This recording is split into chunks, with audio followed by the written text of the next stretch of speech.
Okay, I have the pleasure of Mr. Mark Lizotte on Soulful Conversations. Welcome, brother. Thanks for having me, Ash. How are you finding this lockdown period? In some ways, it's not extremely different to how I sort of live anyway. Right. Except that I'm not jetting off every week to do gigs, which is a really obvious thing to say. But I tour a lot. I do about 100 to 130 sometimes shows a year, sometimes more. Never much less. And I have been for an awfully long time. So I guess the last time I took such a big hiatus was when I moved to New York. And having said that, I think we were only there about 2 weeks before I did my first gig. So I didn't really wait that long. And I didn't tour so much, but I played locally. And so it became quite cozy and cottagey, for the first time. Everything was like right there at my disposal. But yeah, that's 20 years ago. So that's I haven't really stopped since then. So it's kind of shocking, but at the same time, I'm kind of like embracing it because I know that it was never probably going to happen otherwise. So make something of it. It's almost like permission too. Like I know for me, I've spent this the whole time, but like the last 2 or 3 years in particular, I was on this whole trip of, post midlife crisis rebuild, doing all of these things to really propel myself forward. And the irony of that is there I was in Europe, like I felt like I was finally really bloody getting it all lined up and happening. And then you picked up your Ferrari Testarossa and everything. Yeah, I got the green Lambo that had been reserved for my crypto fortune that I was going to make a couple of years early. I got that email too. And then, I was by no means special in being struck down from those plans because it happened to everyone all over the world. But then there's this sort of relief from your dreams too. Like I know what you mean. A little bit of like, okay, I don't have to. I can't actually pursue that right now. It's kind of relaxing. The bullets at your feet have stopped for a second. Yeah, that's so true. And even if it's your own dream, like, it's your own making. And I was enjoying that. But geez, I didn't have time to scratch my ass for like years on end. I can feel you on that. I mean, first world problems, but there's furniture in my house that I hadn't even sat on yet since we moved in 5 years ago. And it's like I know I'm sitting in my courtyard and enjoying like the sun going across the sky, and sort of it's just like exhale. I'm going to have to steal that. I'm just writing that down right now for a song. There was furniture in my house that I hadn't, what should it be, yet sat on? Yeah. I love that because that's exactly like I've been seeing with this whole lockdown thing is like I only speak in metaphors, by the way. Yeah, I see myself as a bit of a metaphor for certainly the West or maybe all of humanity in the fact that I'm really similar. Like I'm here in my studio. I just got my guitars on the wall, and when I say studio, it's just a room. It was never soundproof. Didn't have time for that. It never recorded in. Didn't have time for that. Yeah. Like I've had this house for 5 years. Yeah. And it's exactly the same. And, started doing some gardening, planting a few things I just didn't have time. And my daughter was saying, I was building a cubby with them. And she was saying, wow, Dad, you've never built a cubby with us before. And I was like, geez. I know. It's true. And she was like really stoked. So, I guess those are the silver linings. It's really great that they've had a pause on on mortgages, because in my personal financial situation, I wouldn't really be silver linings man to the same extent right now if I was losing my house. Well, I know. I feel you on that. Yeah, so that's a different part of it. You know, like there's been it's a little bit of a bizarre thing. It's like, you know, how's this going to work? And then, like, I was quite relieved and kind of, it's like, wow, there actually is a plan in the world when everything goes to a bucket of poo. Yeah, the banks just go, okay, everyone just like stop for a sec. I mean, it just doesn't make sense. Otherwise, we all just go down. We all just line up at the bankruptcy office. There's no sense in that. So, yeah. But kind of cool that they did it. Kind of cool. Yeah. Yeah. So, and, you know, I mean, I guess it's like no one's winning, then no one's winning. Yeah. It's like we all just, it's a bit like, I say, it's a bit like musical chairs. The music stopped and everyone's just, you know, like, yeah.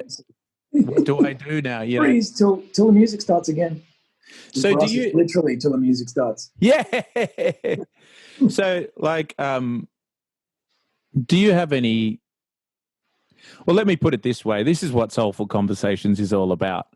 Do you have any tips of ways of doing things? Well, firstly, there's one thing apart from your obvious considerable talent across music, producing, a whole lot of fields to do with the work that you do.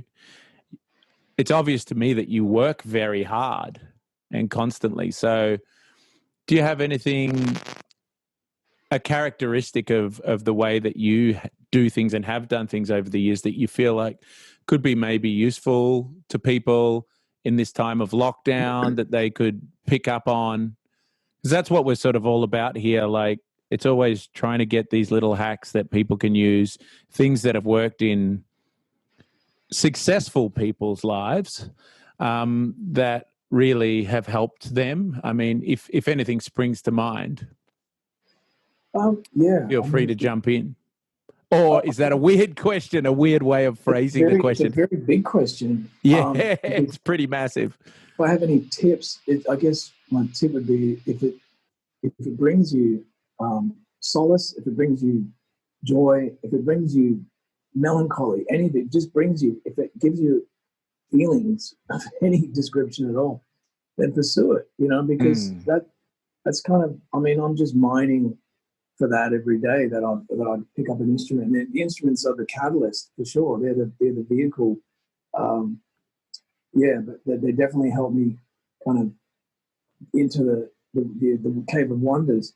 But a lot of the writing that I do is without an instrument as well. The tangible thing is always turning it into, I've said this a few times, the tangible nature of making something that lives in here and here, and making it into something that is tangible for the rest of the world to listen to. That's always going to be the challenge for me. You know, I think that a lot of people possess this talent, and if they have an inkling and they're put off by the technicalities of, oh, no, I can't do it.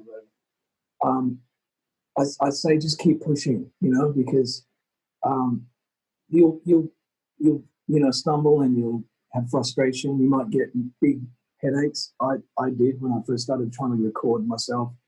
I had days where it was just like my head felt like it was just going to explode, you know.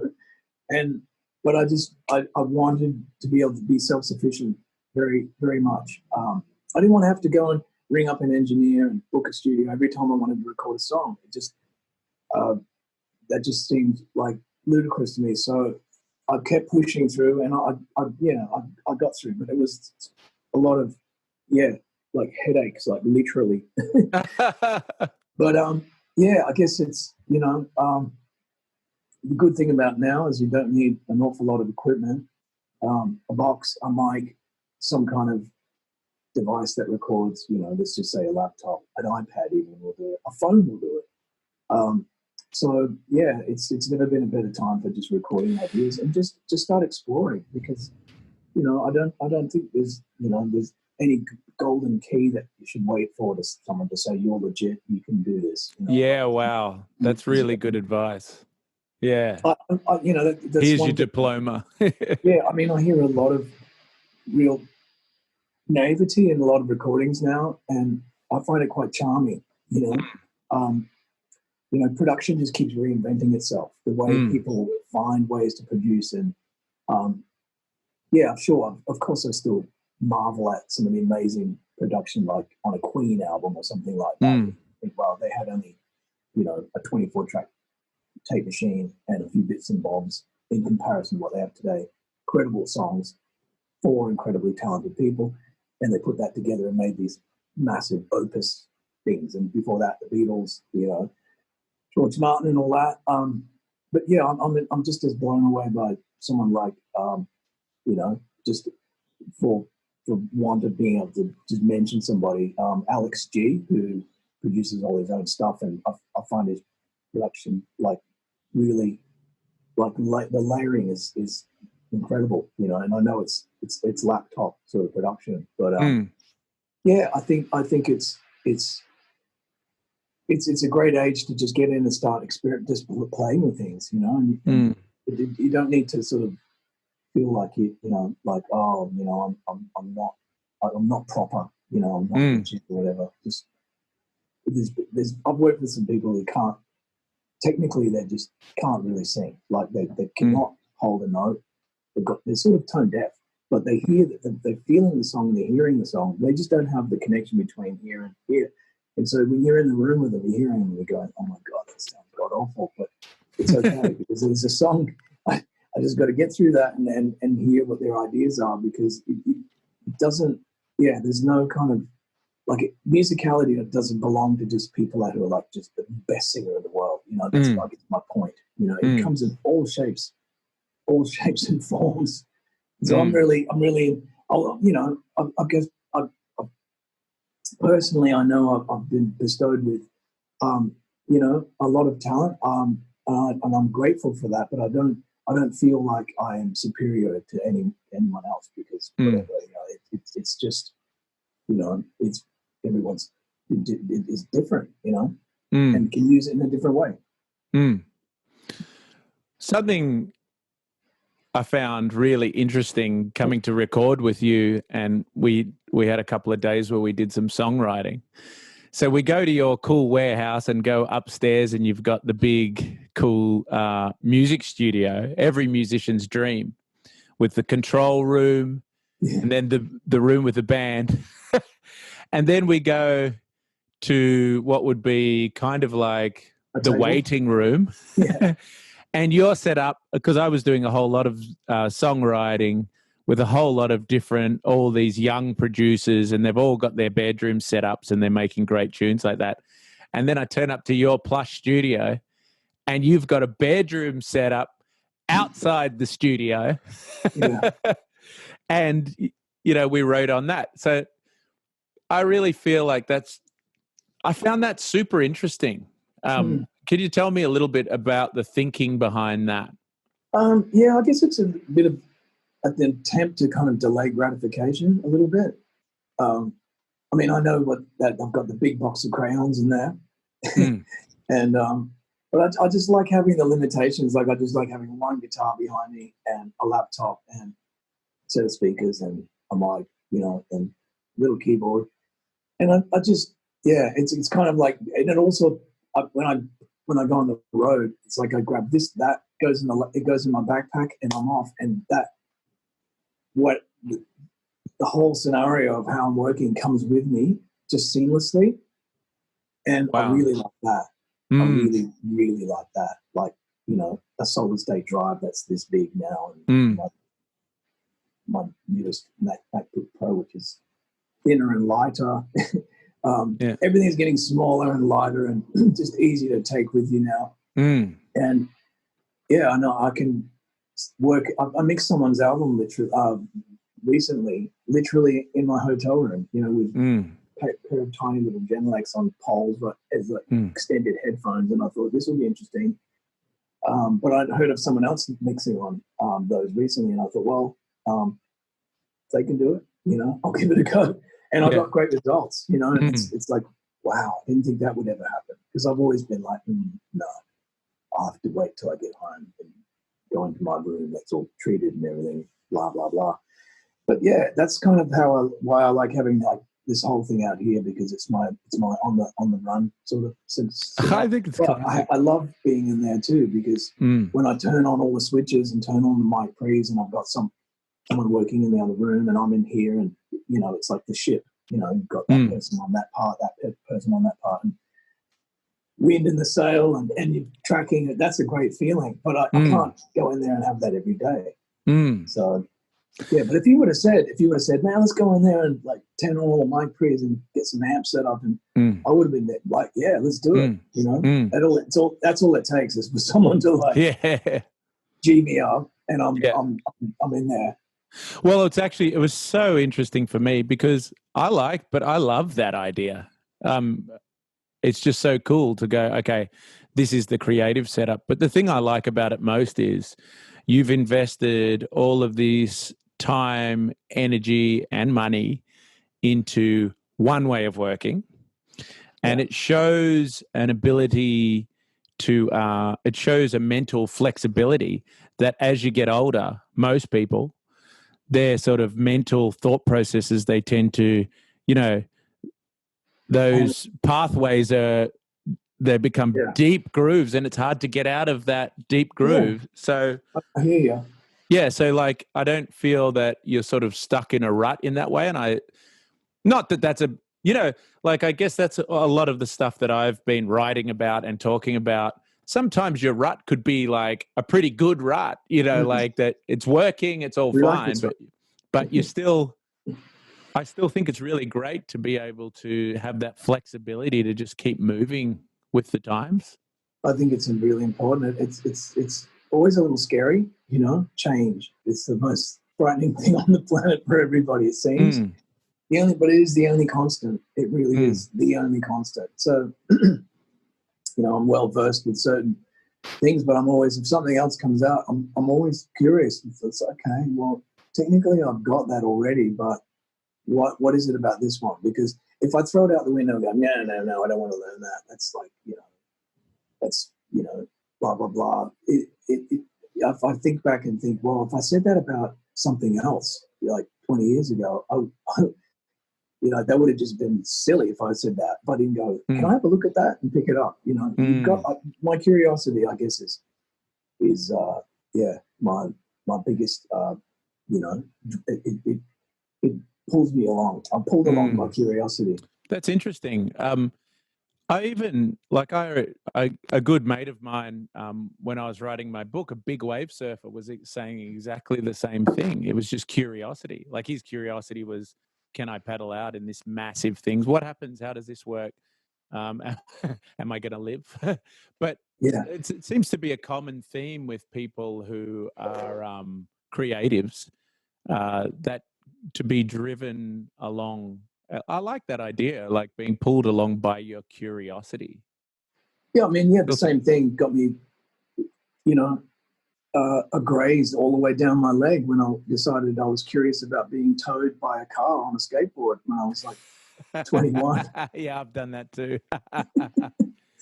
And realized that the car was in like, I think, third or fourth gear. And oh my God. I was technically doing about 60-something Ks. Yeah, right. And then the death wobbles. Yeah. Same sort of curiosity. Yeah. Well, that's a cool thing. Something. That's when my mum said, it was the first time anyone had said to me, I think you're a little old for this.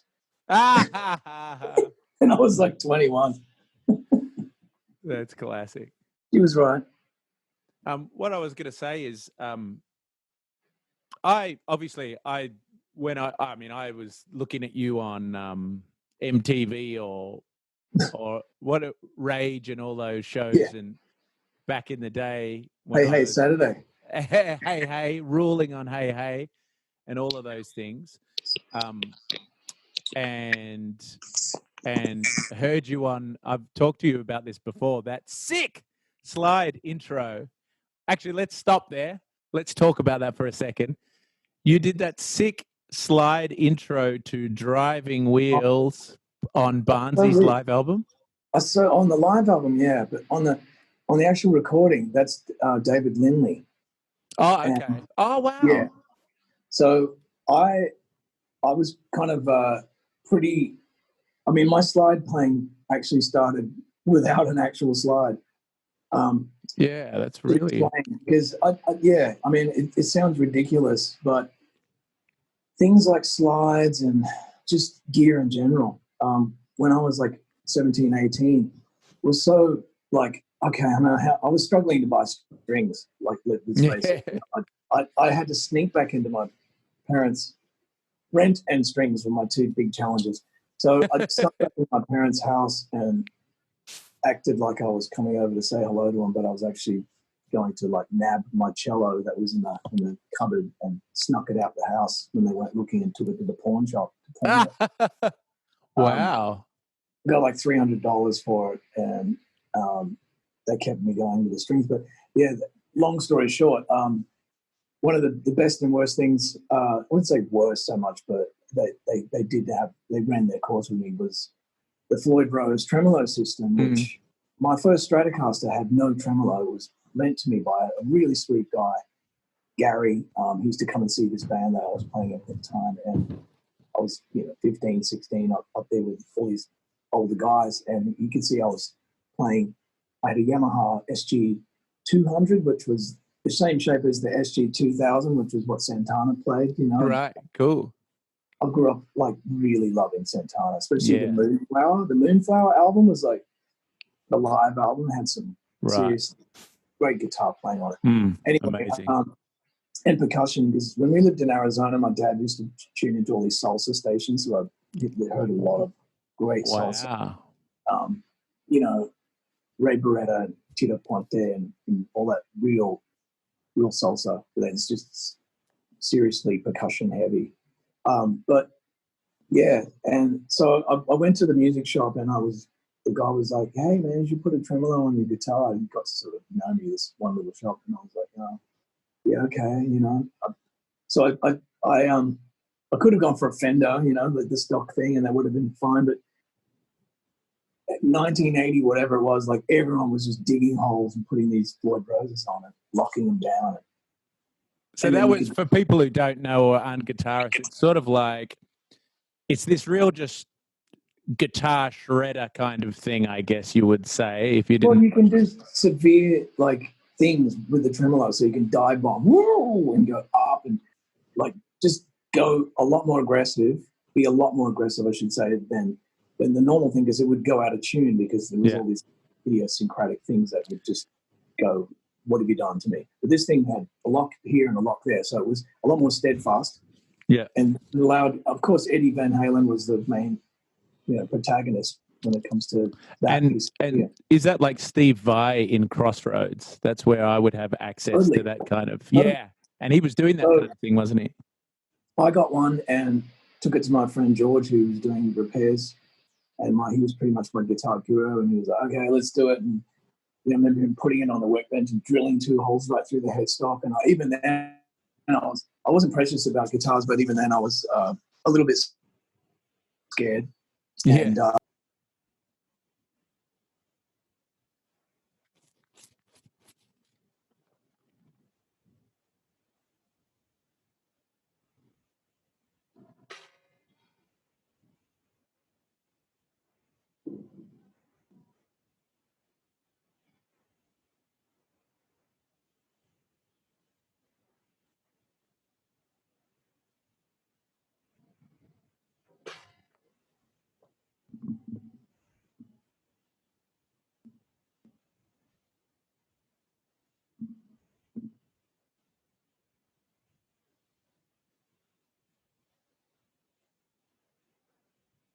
Hello, hello, hello.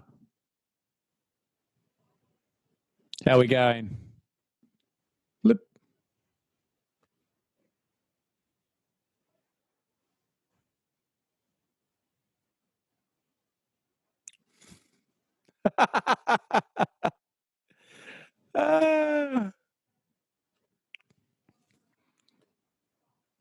I just recorded that, actually. Can you hear me now? Yeah. I just recorded you flipping the thing, and you going in and out, and it looks so much like a late 80s video clip. I might have to put that on Instagram. Classic. It totally looks intentional.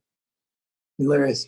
So you had your Floyd Rose. Got the Floyd Rose, and then I started sort of trying to emulate a slide because I didn't have a slide.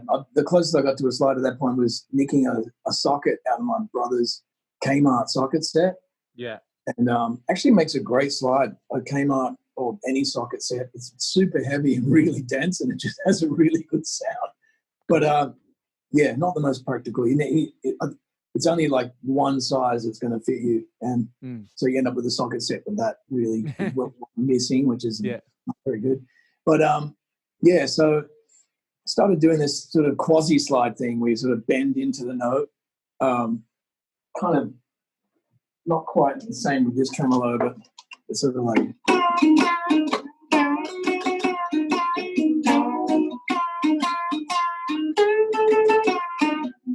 That kind of thing. But with the Floyd, you can go a lot deeper and more aggressive, so it sounds like a slide. Yeah. Jeff Beck was doing a lot of it. Yeah. Actually, you hear a lot of him doing it on the Young Guns soundtrack, I think. Yeah. That or one of their songs. That song, what was it called? I can hear the solo. Call me Young Gun. Is it Glory or something? Yeah. Yeah, that was pretty cool, that solo. Did he use the socket, or he just uses the... He does use the actual slide, but he does a lot with the tremolo. Yeah, so you never know what's what. It's very musical. Yeah. So that intro, I guess I would have, been doing it with the Floyd. No slide at all? No. Wow. Sounded so cool. I think, I mean, once you sort of, your ear sort of gets to know the phrasing, the little phrases of slide playing, you sort of, you can sort of wangle it. And so do you, so let's just do a little recap. So around that time, and that's when you were first putting out #1 hits and smashing the bejesus out of it. Well, I mean, we came out of the obscurity, more or less. We were all like remnants of a band that had been going for about 3 years, where I was not the singer and the songwriter, and that band imploded. I actually got fired for being too loud. That was the catalyst for, like, the next morning, the rest of the guys called me up and said, hey, we don't really want to do anything else now. How about we want to stay with you, like, let's make a band sort of thing. And I didn't, like, it wasn't my plan to, like, play too loud, get fired, and then steal everybody. Believe me, it just happened that way. So that was Johnny Diesel and the Injectors? Yeah, it was. And it was named, we had no name for a long time. We just started, I think we were all reluctant to kind of start like another proper band straight away. Like, let's get a band, call it this. We just were like, let's just play like one night a week. At that point I'd moved back into my mum and dad's place. I was very broke, sleeping on the floor because they'd taken my bedroom and turned it into like storage for their little business that they had. And you can come in back and live here, but you can sleep over there because we don't have that room anymore. My mum was working night shifts like at the hospital, so I was coming home late as well, and it was better if I didn't go through the house and wake her up and stuff. So but that was kind of cool because where I was sleeping happened to be right next to the stereo and the headphones and everything. So I'd just like go to sleep with like music every night with the cans on. And so we started just gigging one night a week, and at this little place called the Backstage Bar, which became Amplifier, this little gig called Amplifier. And I don't know if it's called something else now, even if it's still there, probably not, but in the back of a nightclub in the middle of Perth, the city. And it was one of those things where the woman that did the probe sort of booked the room. She sort of called us up and said, what are you called? Like, you actually don't even have a name, and I want to put an ad in the paper. And so I'd heard a friend of ours used to help us with the lights and just generally help us carry gear because he was massive. Big Steve, he made a joke about our bass player that day and how he'd just gotten his wife pregnant again, and their second child was on the way, and he was like, oh, because his name is John Dalzell, and he just said, oh, little Johnny Diesel and his little injectors. I heard it, and I was actually on the floor, like, changing strings. Or in those days, I used to leave the string wound up at the end, put the ball end up that end, like a fixing pole, and then just wheel it, unwind a little bit, and then chop off the end and put it into the Floyd Rose. It's that way you get about 6 weeks out of one set of strings. Yeah. It was, like, there's no way I was just going to get like one gig out of a set of strings. No way. Yeah, so I heard that, and so when she called, I said, I stumbled for a second and said, no, I don't really have a name. Oh, yes, I do, and I gave it to her, put it in the paper. The rest is, as they say. So history. I was really naive not to think that people were going to instantly just think, well, the guy in the middle of the stage, that must be Johnny B. That's Johnny, and the rest of the injectors. It's like, no, it's the bass player, as if. So that backfired on me straight away. And then at one point, our manager just kind of pulled us aside after we'd made the record. We still hadn't really officially taken on the name. And it's like, okay, boys, you've made the record. It's coming out. It's going to be, a piece of cardboard. There's going to be a name on it. Like, and he just basically said to me, he goes, are you okay to go along with this? And I'm like, well, yeah, I guess, I'm getting naive, not thinking is it a big deal? I don't know. You have nothing to gauge it by. So you just go along with it. And yeah, I mean, it was kind of fun to be sort of hiding behind this fictitious band name. It's like, no, he's actually John and he's actually John, but I'm not, So that's how it rolls. Yeah, and what was the feeling like? I mean, like, as things took off, it was fun. I mean, we did so many gigs that we didn't really have time to even think about stuff. We were gigging in between, doing supports with everybody, including Jimmy Barnes, of course. So I got on that tour and was playing in his band, but I was also doing the support. And then in between, if it was Tuesday nights, I think Monday night was kind of like the only night we wouldn't work. And sometimes there was a Monday gig too, but generally every other night of the week, we were out there gigging. Wow. So we'd get to Melbourne early. Our shows were like later in the week, and we just gig, then do the bigger shows, and then gig our way out of town, gig our way into the country areas. Then, of course, the album came out. We toured Europe and America twice, Canada. We didn't get to South America or Africa, but that's about it. We went everywhere else, like several times. Wow. Helsinki. I mean, all the way up to everywhere. It was incredible. So, yeah, I mean, I guess when they told us, like when we got back to Australia and sat around at the ARIA's awards that year and got stupidly, like, because, what happens at awards nights, they just keep coming over with the bottles of red wine, pouring it into your glass, like, and here we are, here I am, like a complete novice, So, oh, this is fun, like, oh, my glass is full again, and so got to highest selling album or whatever, and we're sort of like, what, I mean, I was like, is it us, And I got up, and I think, the speech was ad hoc. I forgot to thank both of our managers, which is I'm still embarrassed about. It was just one of those, like, what is happening? What is this? And then I just remember my manager saying, don't worry, you got the best award. And I'm like, what? Highest selling album. That's the one you want. Yeah. It was the highest selling debut at that point by an Australian act of all time. Oh, wow. Until I think Savage Garden knocked that off or something. But it was like, I credit it to the fact that we played to every woman, man, child, and dog in the country before we made the record. When we got to Memphis, I wouldn't say we were tired with the songs because they were still forming in a large degree. And what our producer, Terry Manning, who if you want to see who Terry Manning is, watch the new, it's just come out recently, the ZZ Top doco. Fantastic. like really great doco. But yeah, Terry's in there, and we got to Memphis, and we it just like played in like somewhere like Orange, I think. We sort of made our way to Boston and then got on, 3 planes. Getting to Memphis is not a quick trip, let me tell you. It was like 30 hours.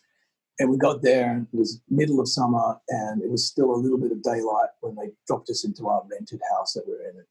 And our drummer, Yak, we went walking down the street, just find like a bodega and get some drinks and stuff. And he'd never seen fireflies before, and he actually thought he was like losing his mind.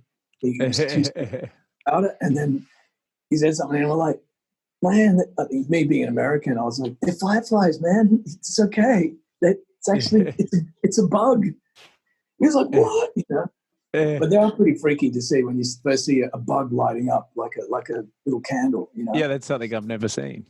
Yeah, they are amazing. It's like the phosphorus in the ocean, It's like phosphorescence. How does that work, Yeah, we got there and we thought, great, we're going to go. So the producer came over the house, and then he told us to book this rehearsal place. And we're like, okay, yeah, all right. We were all a bit like, I thought we were going to go straight into the studio and just start doing it. We're ready. He put this into this friend of his garage on the outskirts of Memphis. It was literally a garage in a house, and it had been sprayed with that foam that is sprayed with it like a, and it just goes. Yeah. And it was, I call it like is it an ecobolic chamber where, I can never say the word properly. It's a chamber where it's zero ambience, basically. Oh, yeah. Yeah.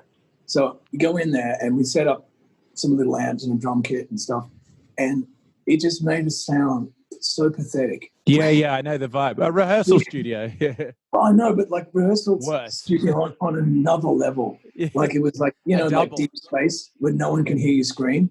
Yeah. And suddenly, like, I hated every song. I just hated it. Takes the vibe away. Yeah. Like, this is rubbish. Yeah. And then he started ripping the arms and legs off our songs, which at first it was a little like, but then I got used to that. I was like, okay, all right, I can see what you're doing. Like, but there was a lot of things that's just like, what did you just do, man? Like, but he was getting rid of all that stuff that was interesting maybe on stage, but on a record, it just doesn't equate. And I hadn't, my young greenhorn musician person at that point, and no one had ever been brutal to me like that. And coming from a really live background, like recording, we hardly done any recording at that point. Well, in my experience, I think our drummer had done a few sessions, maybe Bernie, the sax player, had done a few recording things. But I was probably, the most inexperienced in the studio, apart from like recording things on my boombox when I was a kid.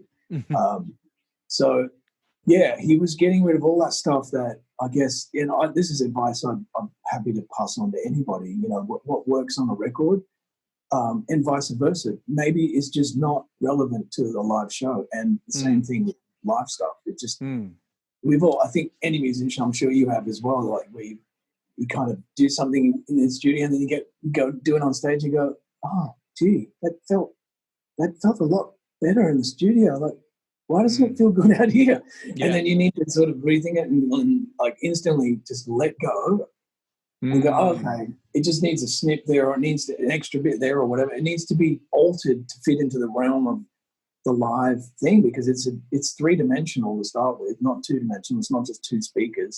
And I'm a big believer that, like records is one thing, but don't get hung up about, oh my God, how am I going to do that record live? It's like, just lean on the song. Yeah. You can, like just a cymbal by itself can sound like a symphony. So, that's how we kind of get away with, I suppose, going out as a three-piece, my band and I, because I definitely layer a lot more stuff on the records, but somehow we just kind of take the essence, boil it down, and you take the strongest elements and then you just push them out the front and you work them and you make them sort of, so it's actually got more space in it, but it sounds bigger because you've got all that hype. There's a hype that happens in the room, and the hype becomes your friend. It's a hard thing to describe, I'm sure. But, I think you know what I'm I know exactly about. what you're talking about for people listening at home. We're just saying that, like, a live, recording live is a very different thing to. Recording is a very different thing to playing live, and sometimes, doing less, even with tempos. Generally, the tempos for me live at a gig would be a lot faster. Sometimes I'm staggered when I go back and listen to the actual recording. Yeah. I mean, as a kid, I used to get annoyed by that. I'd be like, why are they playing so fast? It's like, they're excited. All the Motown, like any like Otis Redding recording or James Brown, they just used to crank everything up.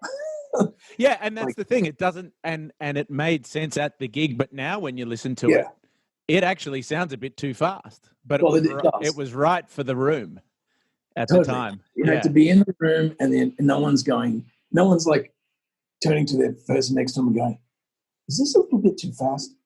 No, it's happening. But the thing is, I try in the studio, that a bit like what you're talking about, something I've probably learned over the years is like, I don't try and be too, the natural tendency, you want to be so impressive or anything. It's just like, no, just play the song, just make it nice. Think how people are going to listen to this. It's totally different to playing live. Yeah. But anyway, so you did that album, and it went crazy, and it was the biggest album of a debut, right? Yeah. Well, I mean, it was a pretty meteoric. I've been slowly chopping wood for years behind that, but then when it did finally come out of the box, it just went crazy. Yeah, my first attempt at making a record was the highest selling album of all time at that point. As an Australian debut. So, wow. It was, and I guess that's what got people kind of questioning when I decided to pull the pin after one record. They're like, well, where's album number 2? Of course they wanted album number 2. And I just didn't have that. That wasn't like, I hadn't really planned on that. I felt that it was an extremely massive kind of lack of planning on my behalf, and that made me feel really guilty for a while. And I went through all these emotions of like, what's wrong with me? Why am I a heretic? I've lost, like what? And then I realized, I didn't have a plan, because I just didn't have a plan. It's not like I'd meant it on purpose or anything. I just didn't see beyond that record, and that's when I realized I'm meant to be a solo artist, at least from here onwards. My solo path was in front of me. So let me recap. You did this album. It went massive, and you hadn't really thought about what's next. But so then actually emotionally, when you were like, you're smashing it out the park, biggest act in the country, or like, and biggest breakthrough band of all time at that point. How were you, like, was it all just surreal, and were you laughing yourself to sleep every night? Were you crying yourself to sleep, or was it somewhere in between? Somewhere. A lot of emotions. Kind of like in that year, 88 to 89, I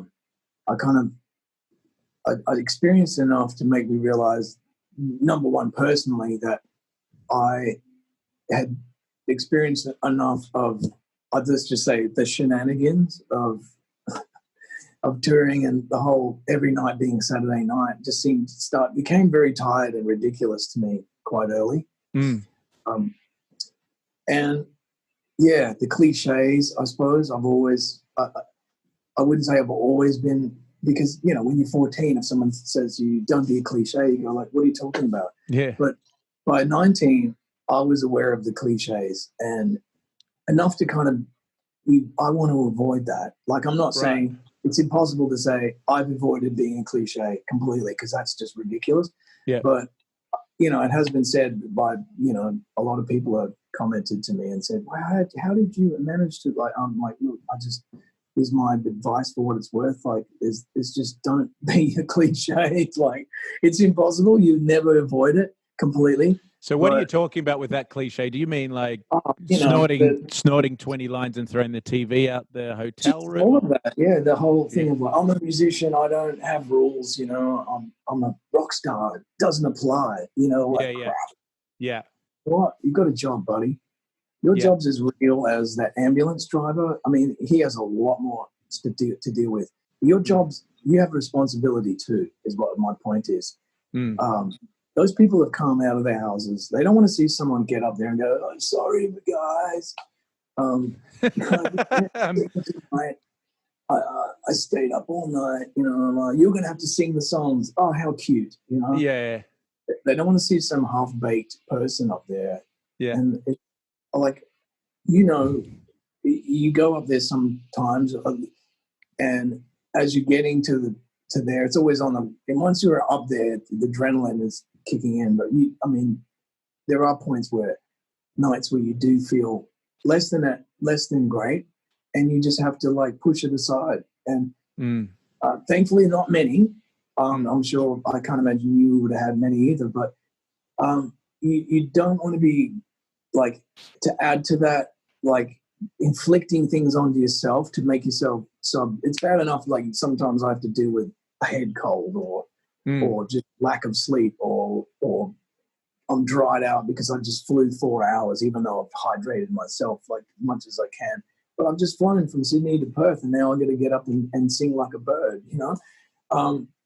But so, yeah, I mean, my job is they don't want to know about all that. And that's how, in my mind, I know that there's compassion out there and people are like, well, we actually do care about how you'll stay and everything. But in my mind, it's like, that's not your job to care about me. My job is to get up and care about you and give you everything that I can give you. That's my job.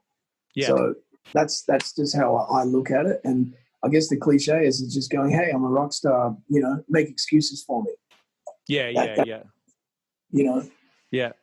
I've always been of the same mind as that, but I don't think I was ever paralytic on stage, but I definitely probably let myself down a little bit over the years, getting a little bit too fucked up on stage and thinking that it was all a massive party. And I look back on that now, and I do wish I had your attitude, which I think I share that attitude now of like, there's nothing more fun than actually just delivering and, you know, going, no, this is this.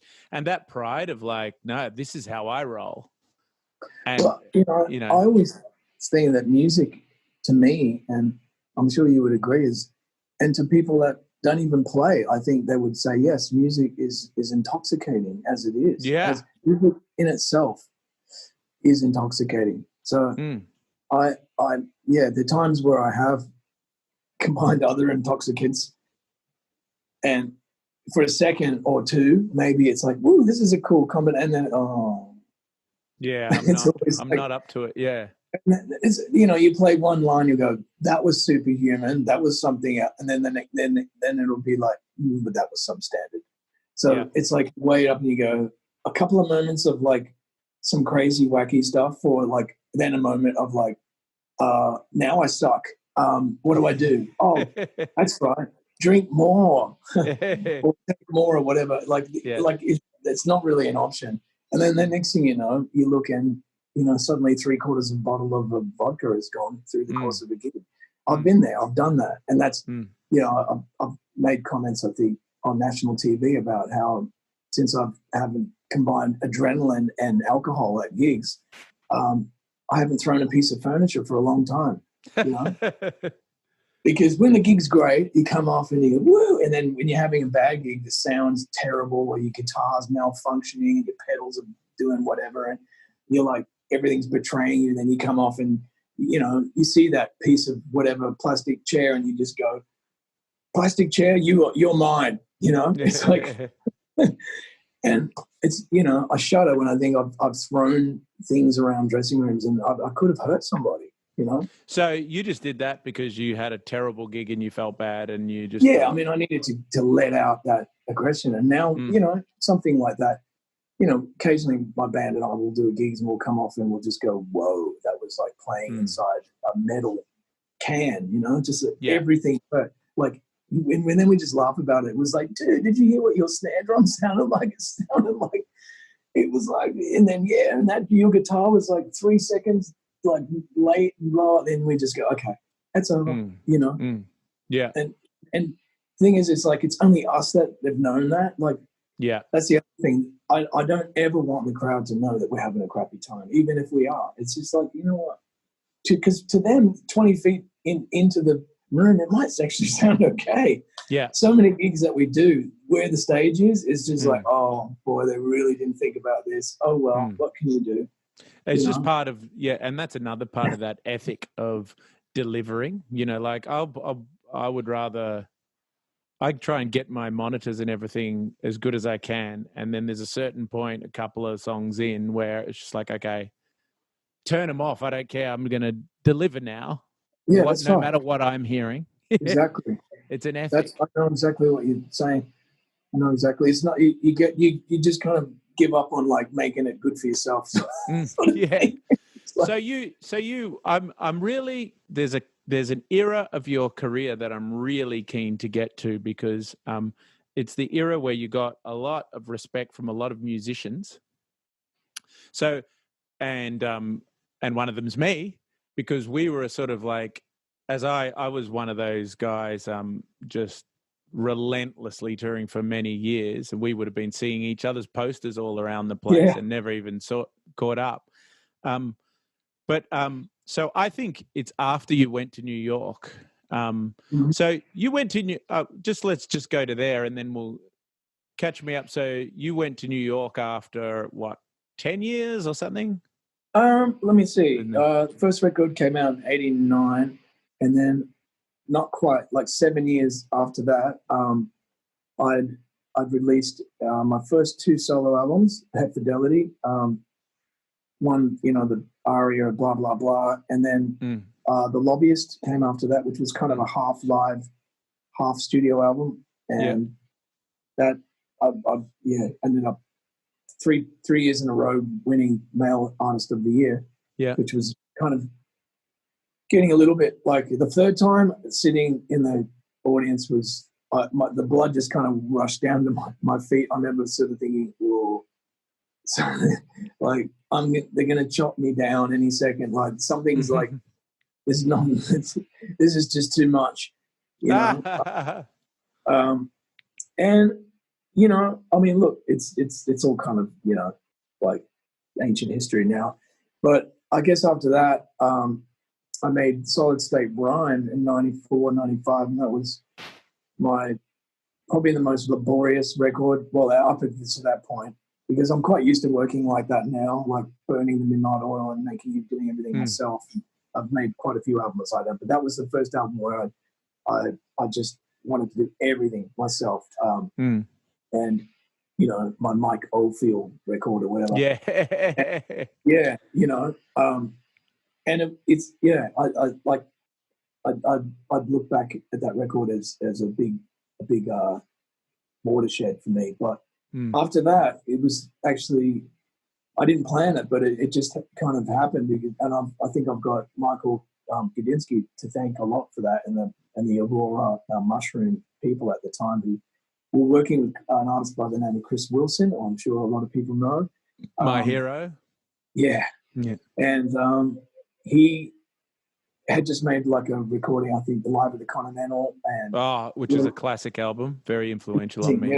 Yeah. And he had a massive following in Melbourne, of course, and around the world. He played with he'd been in Paul Kelly's band. He'd done harmonica solos on a lot of people's records, Crowded House. And he was just like everyone's favorite user. And they were like, okay, let's put Chris and Mark together, make a blues album. And so, I met him in the boardroom, and we spoke very little, and then we just met at this farmhouse, and we started. Well, we actually went into a rehearsal room first, and I've got the cassettes of those rehearsals still in a drawer, which I'd love to dig out, actually. Yeah. And actually digitize them, because it's all the real raw versions of all the songs that we ended up recording. So we went in this rehearsal room, and And that's when the idea of the short, cool ones sort of started coming out. Because I realized that these blues songs, at that point we hadn't realized until we look at the publishing later and realized that most of the songs we picked, most of them, like, were all written by Willie Dixon, which is just incredible. Like, what an amazing songwriter.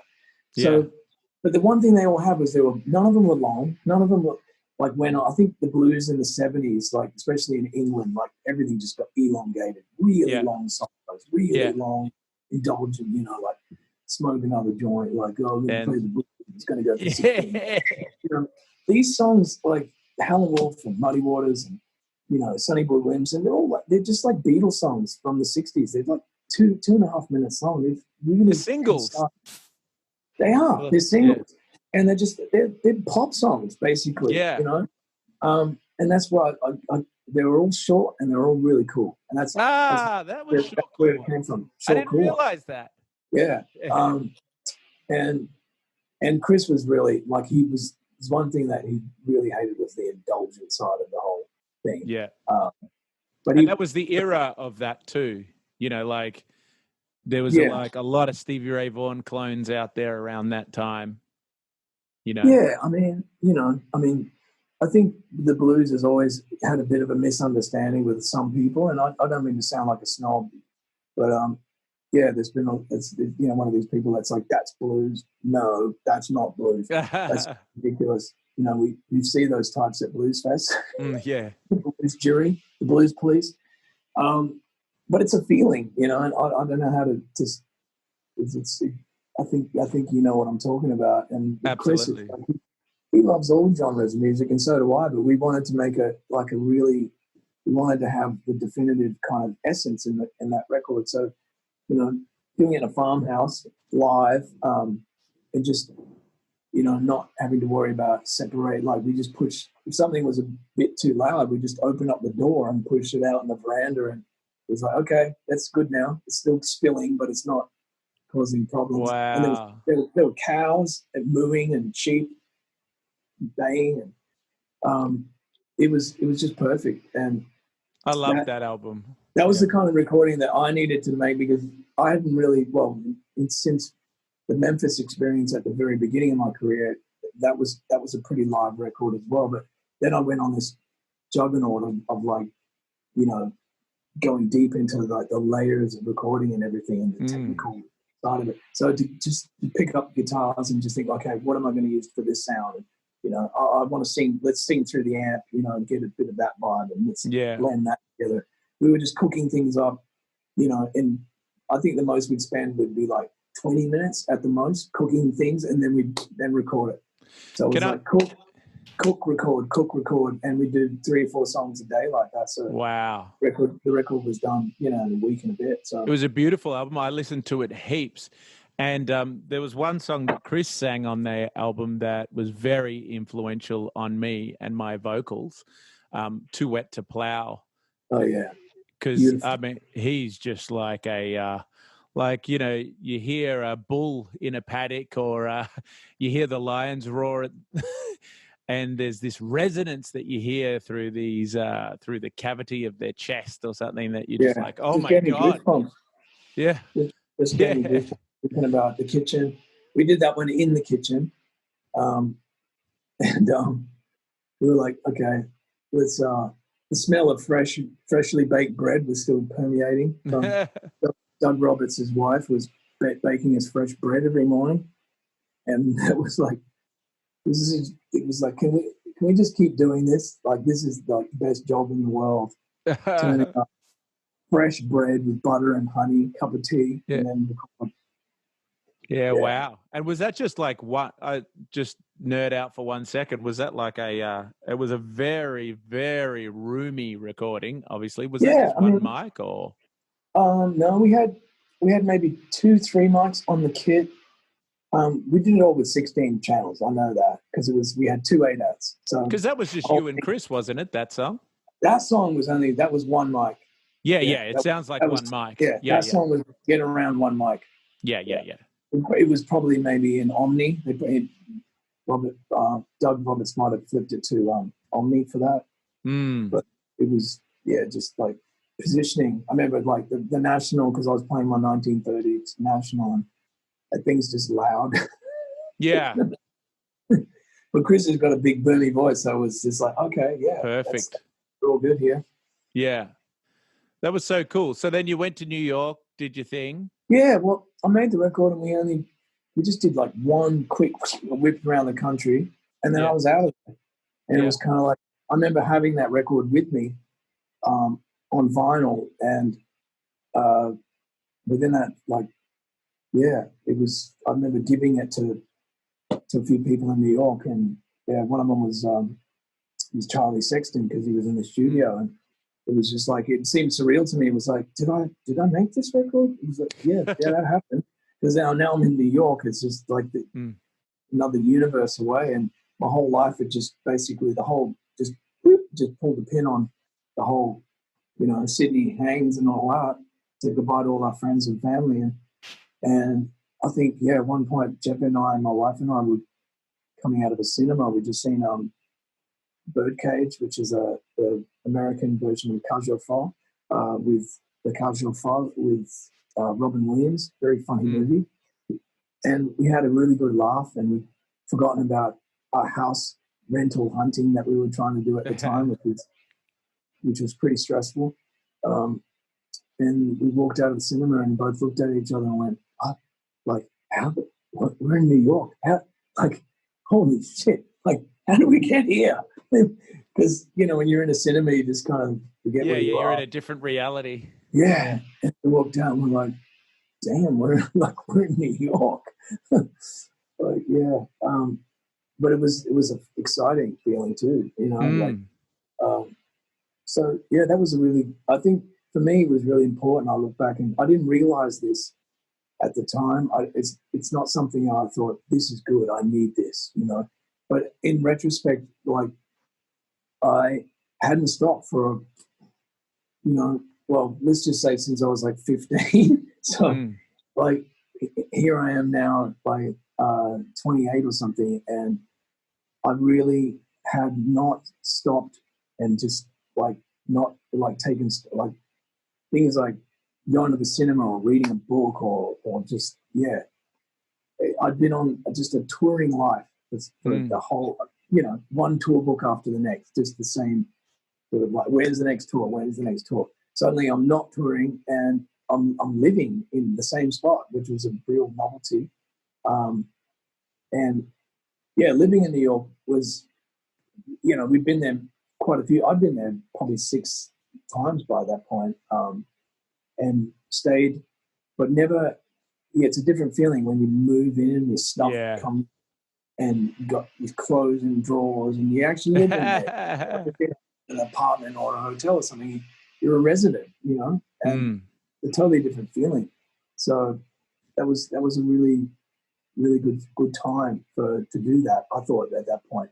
And of course, like music, the guard, as they say in Australia, there was a big change. That was the dawn of the big day out, and a lot of people say that was the changing of the guard and blah blah blah. Yeah, right. So probably a good time for me to just like disappear. Because I had so much attention back here, like ridiculous amounts, and I don't begrudge it at all. I will always be humbled by the praise that my contemporaries or the industry and the support that it's given me. But at some point it was probably a good time for me to just like, I'll just go over here and you just won't see me for a little bit. Yeah. That was probably a good thing, and it wasn't totally planned, probably better than some plan too. So when I came back in '99 and released that record, took me 5 years to kind of make, which was Soul Lost Companion, and released it under my own name simply because the record label that I was with in America were kind of worried that they were going to get sued by the clothing company, which I'd said I don't think that's going to happen, but they had concerns. So I was like, okay, I don't want this to be complicated, so let's just call it under my own name. That they were like, that's great, brilliant, problem solved. And of course, you know, me again, naive with names. I didn't think it was going to be such a big deal, but it turned out it was. People were like, "Oh, he's changed his name again," and blah blah blah. So, oh no, okay, I get it. I'm so happy to have never dealt with that. It's like, seems like anybody who has those issues, like they call something one thing and then they have to change it for a reason, and then this and that. Yeah, It just sounds like a massive head fuck. And like people she don't, had with pacifier and all that.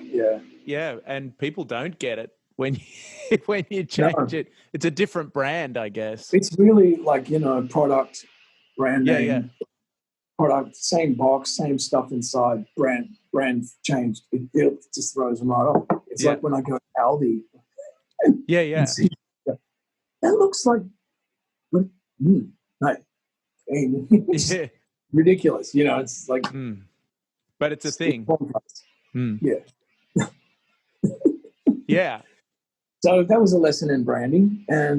But yeah, I mean, in the end, it's the songs that keep living on. I play songs from that record in my live set, and people are still really fond of that record, and that's all that matters. It's up on Spotify now with Diesel like stuck on underneath it, like a. So when did that era where you were just like, right, and this is probably coming up to the era when I was on the scene, and then all I used to hear all around the place was like, oh, I saw Diesel the other day. Jeez, he's a good guitarist, that guy. He can actually really play. Which I think it happens. I still get that. Yeah, like you think about people like, you know, because like Keith Urban is a real shredder of a guitar player, really great guitar player, and there's a few other people who are really, really big, and then they're a really good guitarist, and you're like sort of surprised for some reason if somebody's had massive success. It's that's like, a very Australian thing to say, though, isn't it? Yeah, that's what I'm. Tall poppy thing. Yeah, it's a really tall poppy. Like, oh, he's actually really good, despite the fact that he was huge. And like, I think they're usually quite linked, being good and being huge. Sometimes not though, I guess, but I know what you're saying. I know what you're saying. But you really, what I'm getting at, which I think is admirable, is you sort of re-earned it again in a different way from actually gigging hard alongside everybody who's, you know, gigging their way up, you know. This ties back into what we were talking about earlier before we started the podcast, which was, you know, like the explosion, the you know, and suddenly you're in everyone's lounge rooms or whatever. You know, that's always a good thing, but that's really like just the start of the hard yards in so many ways. It's like, oh, okay. I don't feel at any point you can just kind of rest on, well, see that notch there, that's where I'm at and that's where I'll stay. You know, it just doesn't work like that.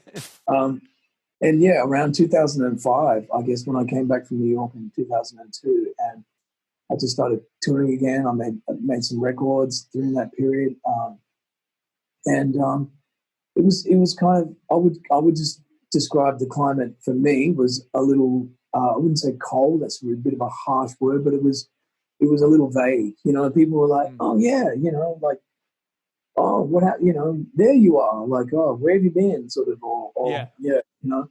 I remember you. I was getting all that. Do you still play music? You know, like, oh yes, I haven't really stopped, but I understand in your mind, you know, like, expect that.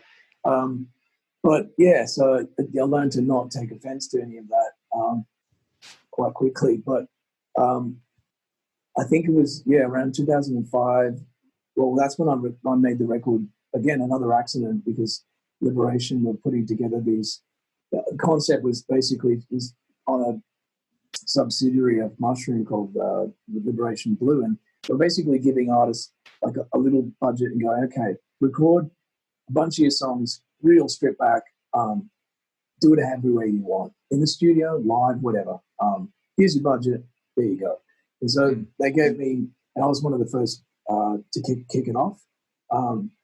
and I made this record called Singled Out, which was Mm. some of my songs singled out, but they were also singles, and I did a couple of versions in the studio, and then I recorded a bunch of shows, and then I picked through it and went, I like that one, mixed it, put it together. One of the most simple albums I ever made. Ironically, one of the first album technically to actually yield me any actually royalties. Because all the records I'd made before that were like massive budgets, like huge budgets, which goes on your bill. And I guess it's hard. I wouldn't expect any non-industry person to understand that. But yeah, sales don't equal profits for artists all the time, because the budgets that they spend, it all goes on your bill. Just for punters, so just for punters who don't really know about this, but like at that height of albums selling like hotcakes and record companies having... Well, we were on a very small little percentage for starters. Unless you're Michael Jackson, it's a pyramid, and the more records you sell, you are able to push yourself up to the top of the big piece of the pyramid. Yeah. Otherwise, it's just like a crumb down the bottom. Yeah. So what kind of budgets were getting spent on albums when you first started? 200,000 to 300,000, pretty normal. I mean, even by the end of the 90s, Marilyn Manson, for instance, were still spending like $1 million on a record. Yeah. It wasn't unusual for bands to make the record several times as well. They'd make it and go, let's do it again with another producer. And that was pretty normal as well. It never happened to me, thankfully, but there's a lot of stories about that. And then, I guess the big evolution started. But that was the beginning of the 90s. Kicked off with Nirvana making that record for 30,000 or something, and then suddenly it was like, whoa, the underground had come up to the above ground and showed everybody that. But having said that, by the end of the 90s, there were still big budgets being spent, but that was the end of that wave was coming very soon. So, and it joined like on the graph, the sort of two trajectories kind of met, and the other trajectory is the acquisition of gear that can record, which suddenly all musicians were starting to get things that could actually yield incredible results. So that kind of XY sort of thing, was what led us to where we are now. But 20 years ago, if you did something at home, it was generally regarded as like, that's good, but now go and do it properly. Yeah, exactly. That's a bizarre concept to think now. Yeah, totally. So then you got out there. I made that record, and I of course had to tour it. So that was for me the first time I'd gone out, hand-to-hand sort of combat style solo shows and big long tours of far north Queensland and stuff like that by myself. With a sound tech, of course. But it was the most stripped down sort of touring I've done ever in my life. Apart from a one tour I did with Helen Mountford from my friend The Chocolate Cake. She accompanied me on cello, but that was like in 99. We did some pubs around the country, and it was like, whoa, this is like, but that was kind of like almost a little note to self, like, must do this again. It was just so much fun to like tour in such a stripped back way and have a room full of people and you're just powering it. But I didn't quite have my tools sorted at that point. I was still using like beat acoustic guitars that were feeding back and stuff. And the little mini that I ended up endorsing and having as a signature guitar, I hadn't made it into my hands yet. But fast forward to 2005, and that was when the mini really started proving itself for me. So suddenly I'm doing all these different types of shows, intimate, some are noisy. I've got 400 or 500 people in a room who want basically pub rock, and there's me by myself up there. So I've got to make that a guitar, whatever it is, sound huge, and I don't want to play an electric all night. I wasn't even playing electrics at that point. Actually, I was just playing acoustics. They came later when I realized it's like, well, why can't you play an electric? Like this solo acoustic thing is just like, oh, he's doing a solo acoustic show. It's but is there a reason why we can't use an electric? Do it on an electric. I went through the exact same thing, Yeah. It's like you start blending a little bit of amp in, and then after a while you think, Fuck it. Yeah. An electric doesn't feedback at all, No, apart from in a good feedback. So let's it's just use an solid. electric. Yeah. That's the reason why that they made a solid guitar. SG, Yeah. Les Paul. Yeah, anyone watching, Les Paul is probably a name that you might know because it's emblazoned over a very famous guitar. But yeah, he was an amazing, ridiculously incredible, innovative guitar player, and his wife, Mary, did ridiculous things that were just like, and he was the first to say, let's make a guitar that's solid. Yeah. We call it Good the idea. SG, solid guitar. Is that why SG's SG? Yeah, Solid guitar. yeah, Classic. yeah. So yeah, I started the hand-to-hand going out there, bayonet in hand, and just hand-to-hand combat, I call it. In the trenches. And that's when I started actually. Wasn't like straight away, but after like 2007, 2008, I started regenerating. Like the worms and the soil started kind of wriggling, and then I went to places like Tasmania and more remote sort of parts of the country, and it just kind of and then I think anyone who does solo and band tours would relate to this. You kind of go in, kind of fertilize the soil, and then you go, okay, I can do a band tour now, and you go into the band. To go in just with band first is always a bit. It's like kamikaze kind of. Never thought of that. Yeah. So and I appreciate not everybody can do that. There's some artists that just I can't tour by myself. Yeah, it's not what they do. You and I are really lucky. Like we've both done Byron Bay Blues Fest. I'm guessing you did it solo. I did my set solo, and it was one of the most surreal moments for me. Like having done it before with a band was great too, but to be up there having everyone singing along and you can hear it, and I just thought I never imagined if someone said, oh, you're going to do Byron Bay Blues Fest and you're going to have like 6,000 people in the tent and you'll be by yourself. I would have said no, like, well, why are you saying this to me? So it was, for me, I have to point out that I started always with bands, and so the whole thing of being on stage by myself was daunting at first, and I felt like the sky was going to come crashing down on me. If I stopped playing for a second, all of those fears, and then I realized it's like I have to, like, this is the last. I wouldn't say it's the last bit, but it was definitely. There's always things to learn and things to polish as far as finishing school goes. But for me, my advanced education for me was like, okay, I can play, I can write, I can make records, and like connecting to the audience and not being so terrified of them was like probably one of the last things that I actually learned to do. And that it took me to become solo and be up there like a rabbit in the headlights and realize if I didn't get on the bus, I was going to be underneath the bus. That's what kind of finally got me in the pool and swimming and like feeling like, okay, they're not that bad actually. They want to engage. They're actually with me on this. You show your vulnerability, they'll actually, they're going to look after you and you become friends. But I still feel like every time I get up, I don't feel like everyone. I don't put it this way. I don't go up there.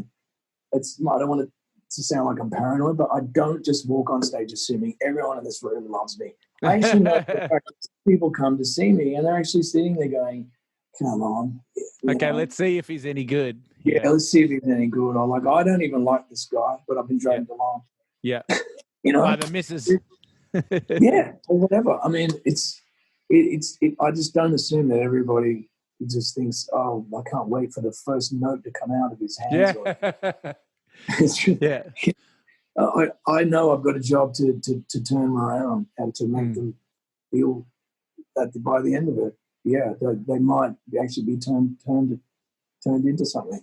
Well, I just love that about you, like that work ethic, and it seems like that's the way that you look at your art. Like you every night you want to earn it, and I really love that story about having a realization when you're playing solo at Blues Fest. It's kind of like you made it twice in two different scenes, and that second one, where you were on the stage at Blues Fest, it's like you earned that in a totally different way, totally different career almost to the first way that you earned it as more of a rock star kind of pop star kind of guy.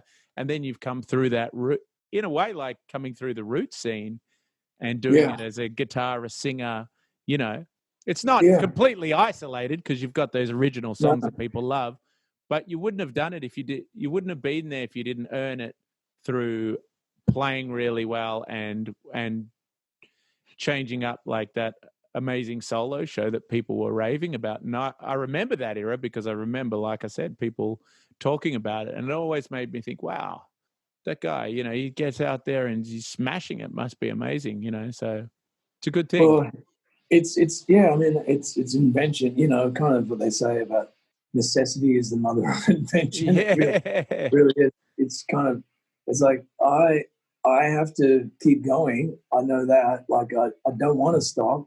I don't want to start going like, what do I, you know, career change? Okay, what else can I do here? Like what I want to play.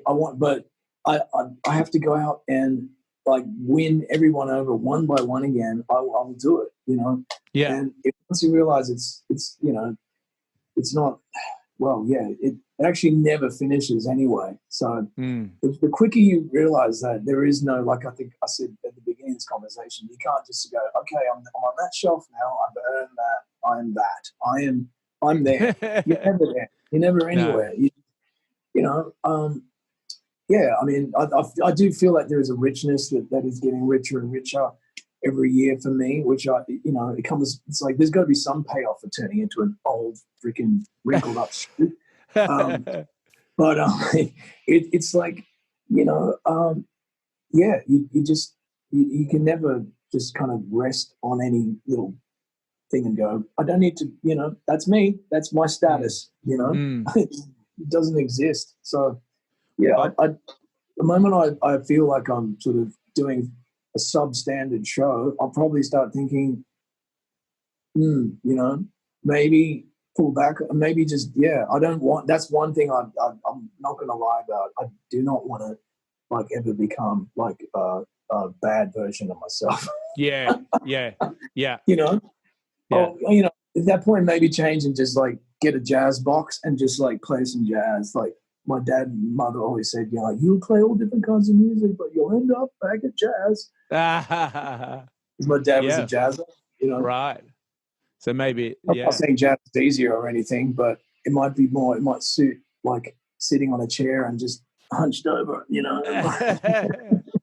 No, but I think that's really inspiring. And for me, you know, as us musos get out there, people who play live a lot, and we're going to, at some point, be allowed to go back and start again. And it's going to be a very crowded live scene that we go into. And, you know, I've already been talking to my agent about it, and it's like, I think I'm going to go old school and just jump in that van and just do it like I did it 20 years ago. And I just said to him, dude, I'm totally up for that. I feel the same as I felt 20 years ago, even though I just did my back in the surf. I'm up for it, and I feel like it's like the perfect time to have this discussion with you, because it's I think we're kindred spirits in that way of like, you know, the job's on. Get behind the mule in the morning and plow, as exactly. Tom Waite said. I mean, there's no better feeling, I guess, for you know, like the feeling when you're putting yourself to bed at the end of the day, and you kind of you just had a great show. I know it sounds really cliche and kind of cheeseball, but just, you know, that feeling of like I left a pile of people just with smiles on their faces tonight. I might even got a standing ovation, and you just you go back and I have, you know, drink half a kombucha and a couple of potato chips and fall over. The world's most boring man, and and then you just kind of go to bed, and I really does feel like medicine. And when I say medicine, it just like I really see a close link between, well, I mean, just go out and see what Nordoff Robbins do with music therapy with people who are severely handicapped. And yeah, I mean, anyone who has any kind of misunderstanding or not an understanding or doesn't know what I'm talking about, you know, music as a therapy and as medicine, as medicinal, and it's very real. So you know, that thing that we get to do and make people just forget about their lives for a couple of hours, it's got to be good for people. So that's the thing I miss the most at the moment. And so I hear what you're saying. You just want to get out there and just play to any capacity, because you know, at the end of the day, of course, we love like nice, you know, rooms, and you know, walk into a pretty theater and you go, oh, this is special. You know, it looks like freaking Edwardian wedding cake, and you know. You know, but you just, you know, playing at the markets or something. Like when I first, I remember touring with Kim Churchill, and he was just starting out, and he was doing the supports for us up, and he would do like gigs off the side of it. And I think he was having more fun doing his gigs. I mean, he was having fun doing everything, but I was just like, oh man, that's so cool. You just went and paid like 2 hours at the markets, you know, and just like carved it up for a couple of hours in the afternoon. Now you're going to do another gig. You know, it's just, we just like playing. We just like to play in front of people. And so, yeah, it's going to be a lot like that. I think for international artists not to be able to come so easily at first, it actually might be a good thing for like the local industry kind of like just get on its legs a little bit. Because, I mean, it's a known fact that in the last, and I'm not dissing, you know, the internationals for coming here at all. But since, you know, I guess the advent of physical sales of records really sliding down, it's everyone in the industry that's able to tour and wants to tour is like, okay, let's tour. Like, where can we go? Australia, let's go there. And it's a great place to tour. Like, we all know that. Beautiful place. Good cities, good spacing apart, beautiful beaches, great food. Like, what's there not to love about touring Australia? Let's be real. That's all I've ever heard from people overseas. So, yeah. But nowadays, it's like there's just so many people touring here. Like growing up, it used to be who's coming. You could see the acts coming, and sort of it was really tangible. But now there's so many things touring here all the time. Now it's almost like, what? So and so was here? I didn't even know they were here. Yeah, you know? and this is a massive act. Yeah. You know, it's like, how did I miss that? Because there's just so much. It's I guess the saturation is the word. So I think if it sort of goes back to like 1992 again or something for a little bit, it won't be so bad, you know. Just to kind of, and I know it's going to probably get to that saturation point again, you know, at some point. But well, it'll be the same for all international acts. Like, you know, various countries, they won't be leaving their country. No, so you know, it's like exactly everything's becoming more, more domestic. More people are staying in there. It's a lockdown. Except we have this thing called Zoom and FaceTime. Yeah, and the technology is making those air gaps like so much smaller. But yeah, I mean, a friend of mine was saying, like, he goes, you know what, it's kind of needs to go back to like when he was a budding photographer, and he saved up for 3 years for his first trip over to London or whatever, and it was a big deal. Yeah, nowadays, you know, someone going, oh, I'm going to London. I'll be back next week. You know, it's like, you know, like that is the norm now. And I think it's this what's happened has really been a slap of kind of like, you know what? It's great this traveling around. Like, we're just like, I'm over here, I'm over there. But, you know, there's a price. The price is the planet just getting covered in kerosene fumes. And this kind of, globalization of us, well, in this case, moving around of a deadly germ. So I think it's not a bad thing for just to kind of everyone just to like stay a little bit put for a while. It's like we're all in so many ways just, okay, people, time to breathe. Well, you know, just breathe. And people in India, you can see the Himalayas now. People in Venice, you can see dolphins.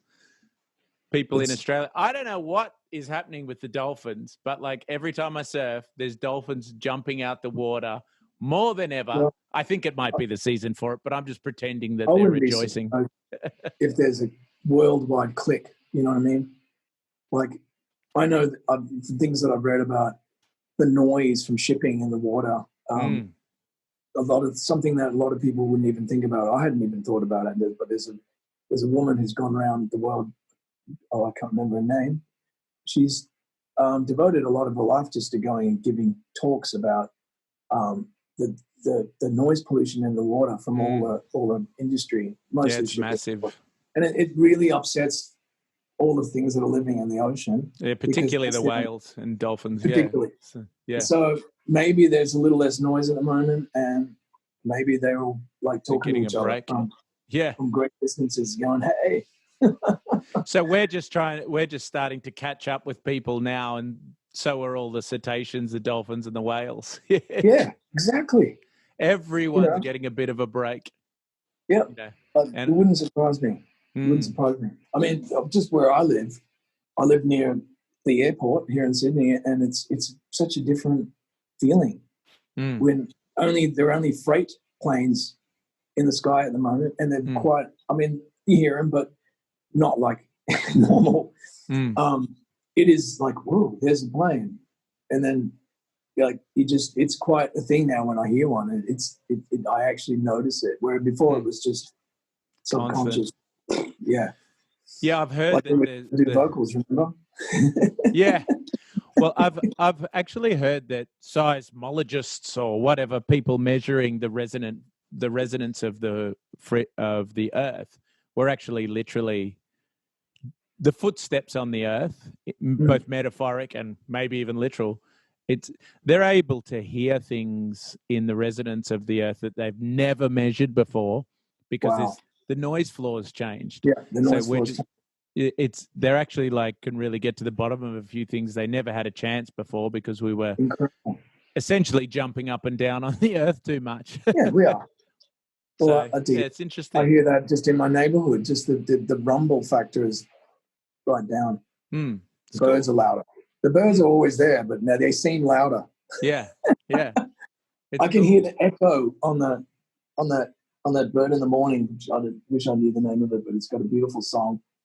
And I can hear it bouncing off the buildings now, which before I couldn't because there was so much from the freeway. Silver linings. Well, thanks so much, brother. Thanks. It's been a really, really great podcast. I'm glad we finally got there after the tire. The tire. It's been a really good one. So, thank you so much.